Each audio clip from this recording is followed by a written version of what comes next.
the narrative is. I want to show all kinds of opinions. Which sounds great, but not all opinions are created equal. You think about major newsrooms like CNN that have health departments and desks and operations that work hard on verifying information on COVID-19. And then you have talk show stars like Joe Rogan who just wing it, who make it up as they go along.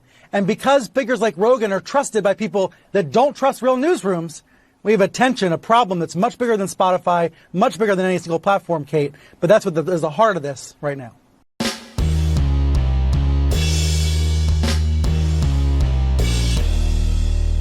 How's everybody doing? My name is Anthony Brian Logan, and today we got to talk about Joe Rogan's quote-unquote apology over the whole Spotify kerfuffle. Now, let's back up a little bit here to explain what's going on, just so we're on the same page with each other. Now, Joe Rogan has been in some hot water as of late due to his quote-unquote controversial guests that he's had on the platform. And as a result of all the controversy, all people taking their songs off Spotify, Neil Young, India Ari, for some reason, they all have a problem. So he got on Instagram, put a video out, which I'll play in a minute, or some of it at least. And he was saying, hey, if you're offended, if you're upset at anything that's been on the podcast, I'm sorry you feel that way.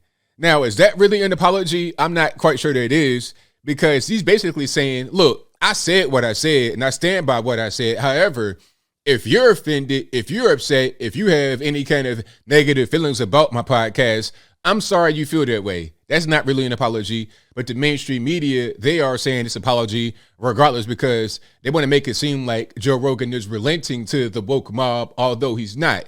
Now, before I go any further, let's roll the clip. In this clip, you're going to see and hear what Joe Rogan said. And after we get done with that, I'll come back. I'll talk about what he said there. Then I'll give you the rest of my 2 cents and my deep, detailed analysis. And then I'll wrap it on up with a nice bow on top. So without further ado, let's go ahead and roll it. I wanted to make this video, first of all, because I think there's a lot of people that have a distorted perception of what I do, maybe based on sound bites or based on headlines of articles that are disparaging. The podcast has been accused of spreading dangerous misinformation, specifically about 2 episodes, a little bit about some other ones, but specifically about 2. One with Dr. Peter McCullough and one with Dr. Robert Malone. Dr. Peter McCullough is a cardiologist, and he is the most published physician in his field in history. Dr. Robert Malone owns 9 patents on the creation of mRNA vaccine technology and is at least partially responsible for the creation of the technology that led to mRNA vaccines. Both these people are very highly credentialed, very intelligent, very accomplished people, and they have an opinion that's different from the mainstream narrative. I wanted to hear what their opinion is. I had them on, and because of that, those episodes in particular, those episodes were labeled as being dangerous. They had dangerous misinformation in them. The problem I have with the term misinformation, especially today, is that many of the things that we thought of as misinformation just a short while ago are now accepted as fact. Like, for instance, 8 months ago, if you said, if you get vaccinated, you can still catch COVID and you can still spread COVID, you would be removed from social media. They would ban you from certain platforms. Now, that's accepted as fact. If you said, I don't think cloth masks work, you would be banned from social media. Now, that's openly and repeatedly stated on CNN. If you said, I think it's possible that COVID-19 came from a lab, you'd be banned from many social media platforms. Now, that's on the cover of Newsweek. All of those theories that at one point in time were banned were openly discussed by those 2 men that I had on my podcast that have been accused of dangerous misinformation. I do not know if they're right. I don't know, because I'm not a doctor, I'm not a scientist. I'm just a person who sits down and talks to people and has conversations with them. Do I get things wrong? Absolutely, I get things wrong, but I try to correct them.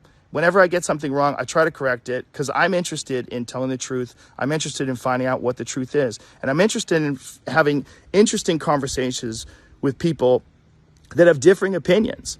I'm not interested in only talking to people that have one perspective. That's one of the reasons why I had Sanjay Gupta on, Dr. Sanjay Gupta, who I respect very much, and I really enjoyed our conversation together. He has a different opinion than those men do.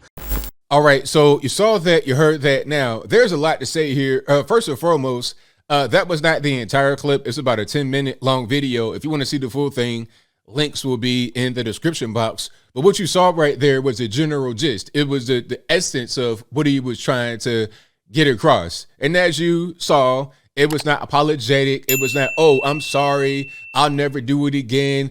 Please forgive me, Spotify, don't fire me, all this, that, and the third. Because one thing about it, Joe Rogan has all the leverage in the world. Spotify needs him.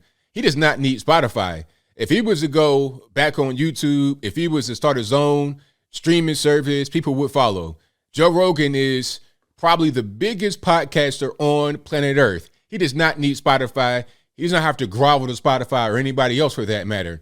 The people love him. He has a tremendous audience.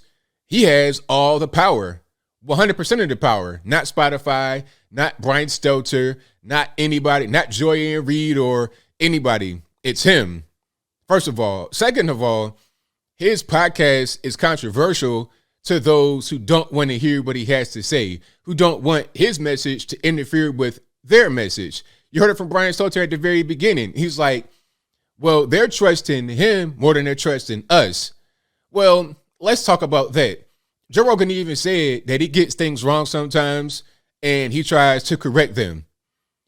CNN also get things wrong sometimes. Do they correct these things? Sometimes they do, sometimes they don't. You see, Joe Rogan is different than CNN because Joe Rogan is not trying to push a particular narrative or an agenda. I mean, he has his own opinion, of course. He will give you his opinion. But when he has on guests, he's not necessarily trying to get his message across specifically while ignoring what they're saying. A prime example is a CNN. They're not going to have on a guy like me at all, ever. I think it might have been Roland Martin or somebody or Mark Lamont Hill. One of these black leftists has said they don't want to have on any heterosexual black male on CNN because they don't want to deal with that strength and they don't want to have him come out and say something that's factually correct. Now, I'm not saying that if you're gay, you can't do that.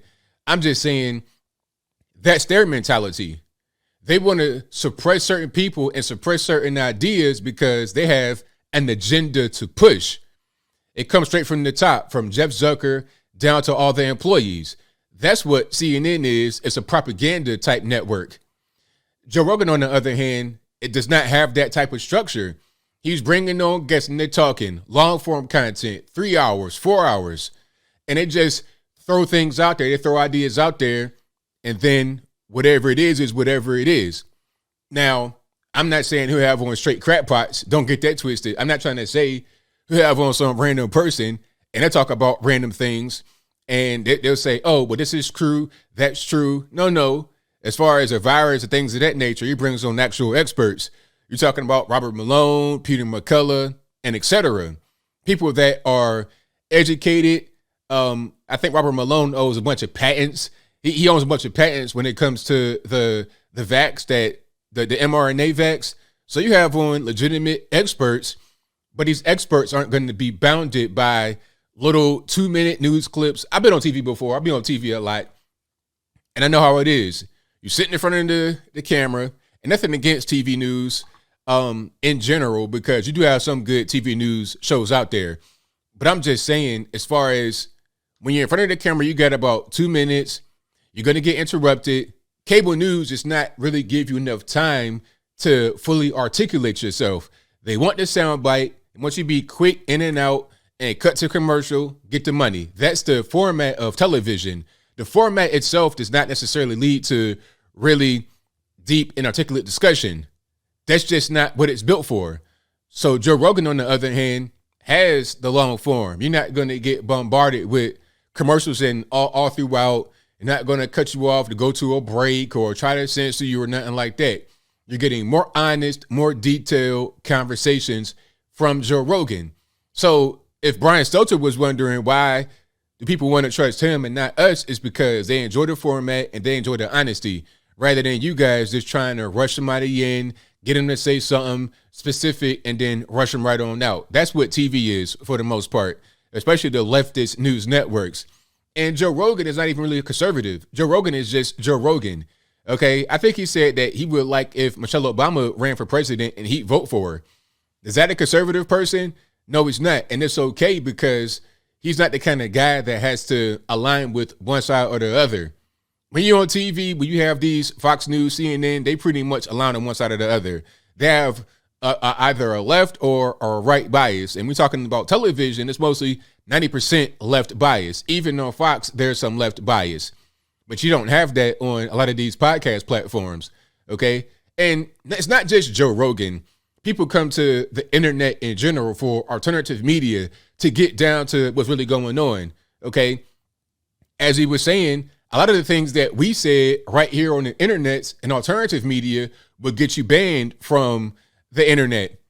Oh, well, the cloth masks, do they work? Do they not work? We know now that they don't work. And we were saying that from the very beginning. Anthony Fauci said that from the very beginning.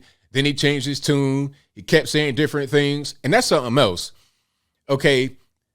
People like Brian Stelter and the rest of the mainstream media on the left, they'll talk about how alternative media, you guys don't have newsrooms, you guys don't have fact checkers, all this, that, and the third, but we are more correct than you guys are when it comes to this particular thing with the bug, which is the most important thing, I suppose, of the past couple years. Guys like Anthony Fauci kept flip-flopping.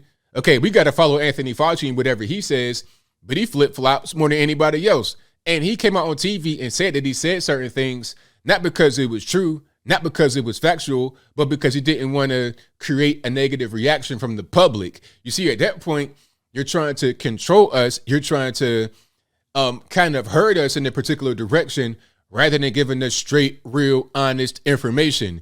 If you don't know what's going on, just say that. If you do know what's going on, just say that. If you know certain things to be proven science for years and years and years, just say that. You knew the mask didn't work. You said it from the beginning, and then you changed it. You should have just said what you said at the start rather than making up a lie for a particular political purpose. We were saying what it was from the beginning. We don't have all these lords above us that we're trying to please. We're not trying to please anybody. We're just giving you straight information that's honest. Now, we could be incorrect sometimes, and we always try to go back and fix it. But we're going to be more relying upon the facts because we want to be seen as reputable sources. That's why Joe Rogan is getting calls from celebrity friends talking about, hey, man, how can I beat that bug? They're not trying to call Joe Biden. He don't know what's going on. They're not trying to call Anthony Fauci. He don't know what's going on. They calling Joe Rogan. They even calling guys like me because we have been proven to be correct, to tell the truth over and over again, while you guys on the mainstream media have not. So no, Rogan does not need to apologize. He did not apologize. If you're upset and you're triggering your butt hurt, hey man, sorry for your butt hurtness. Sorry that your honey is hurting. Hey, but that's not my fault. I'm just here bringing the truth and that's it. But I think I'll leave that right there for now. And what say you? How do you feel about what Joe Rogan said in the clip? Have you seen the full clip or just a short one? Whatever your thoughts are, let me know in the comments below. How you feel about the mainstream media and the celebrity reaction to it? He got quite a few people on his side that are celebrities. I think The Rock came out and said something. Quite a few guys came out and said a few things, but a lot of other people did not say very kind things. What's your take on that? Whatever your thoughts are, let me know in the comments below. You guys know where I'm at. I listen to alternative media more than anything else. If I'm watching the news, I just want to see what the normies are ingesting. If you're in the airport, if you're at the crib, if you are at a auto repair shop and CNN is on the screen, I want to see what you're seeing to understand what you think and why you think that way. And then my job is to bring you the real information and to dispel a lot of the false things you see on television. That's what I'm here for. But whatever your thoughts are, please let me know in the comments below. And that's all I got to say for this video. If you like what you heard, please comment, rate, share, and subscribe. Peace.